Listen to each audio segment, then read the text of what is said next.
Hey, it's Andrew Whipple here with Gamer's Guide to Life, and we're checking out the Indiecade right now. The man, the legend, Erik Johnson of Arcen Games here. So he's responsible for A Valley Without Wind, and we did some coverage on this before. You should check out the video review. But Erik, how are you?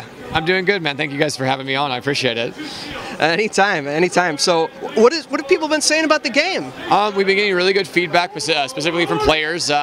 We've been working with them heavily to improve upon the game. As you know, we're a really community-based developer.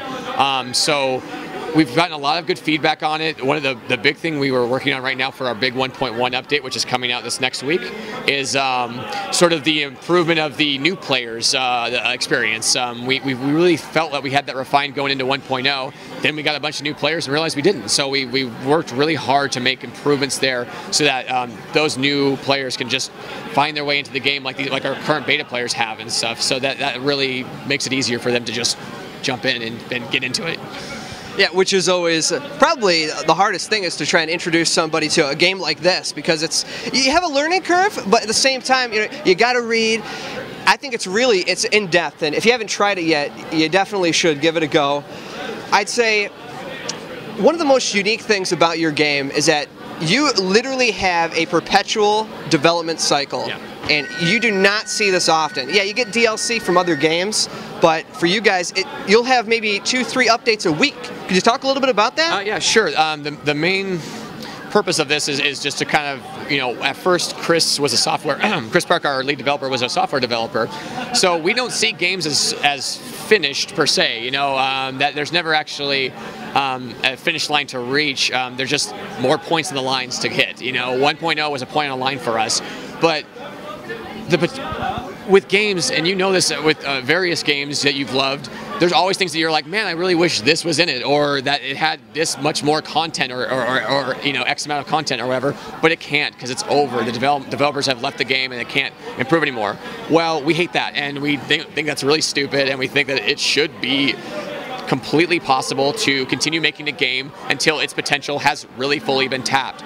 And for AI War, our first game, that has been in the making. It's been out since 2009, and we've been doing that post-release kind of free content every month or so, and then a paid expansion every year or so since 2009. Our fourth expansion we're going to start later this year, and it's still going really strong. And the reason why is because we have such a potential pool for new ideas, and that's coming from both us and the players. That's true, especially for A Valley Without Wind, because we've really just scraped the tip of the iceberg with what we can do for The Valley Without Wind at this point, we believe. Even though it's a full experience right now, you can play for 50 hours and see something new at 50 hours and stuff and all that, and have that full experience.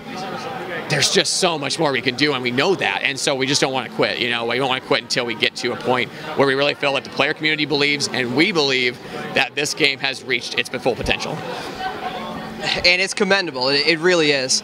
So you mentioned the 1.1 update, which was big. The game released, and people are just giving you constant feedback, and it really it led to this. Yeah. What could you maybe, I know it's a lot of information, but could you sort of elaborate on some of the big things that you really changed? Sure, absolutely. The big sort of flow change that we made, like strategic, is to actually take the way that the world and the continents, it's not leveled up, but they go up in tiers.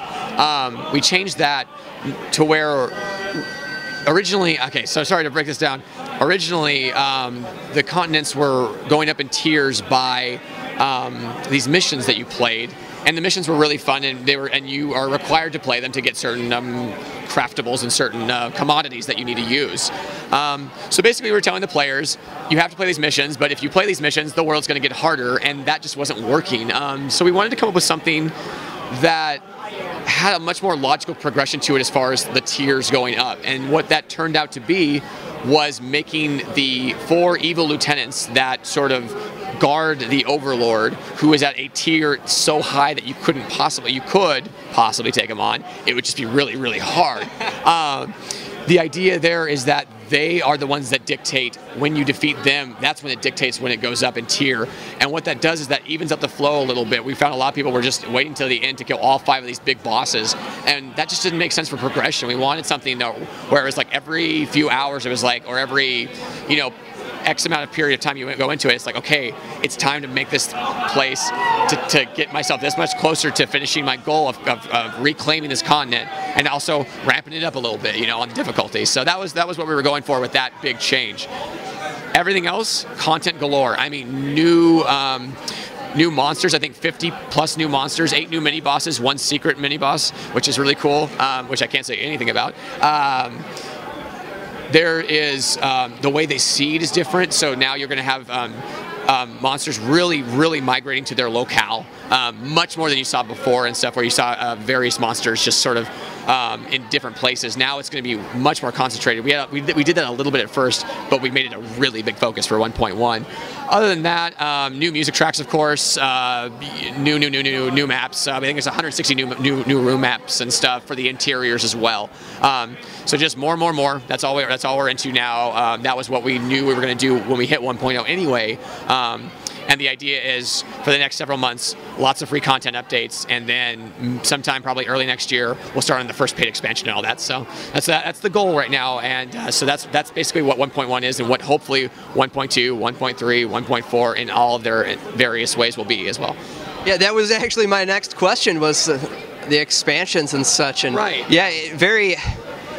Wow, you know, that's a lot. It really is. Yeah, I'll talk about the expansion specifically because, I mean, what's the difference between, for us, what's the difference between free content and paid content? Well, for us, it's just to keep us alive as a developer every year to really do that expansion. That seems to work well with the players as long as there's the free content there. On the paid expansion, there will also be a free update with a bunch of free content for players as well to take in, so we're not going to leave anybody out at that point.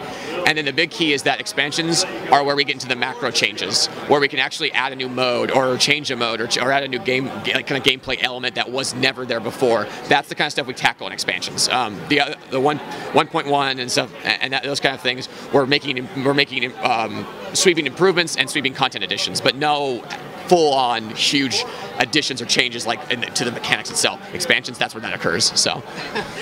So if you had to choose one boss creature that just makes you so angry, you know, what would you choose? We talked about this before, I particularly hate the Clockwork Wasp, who's a real bastard because of his movement patterns.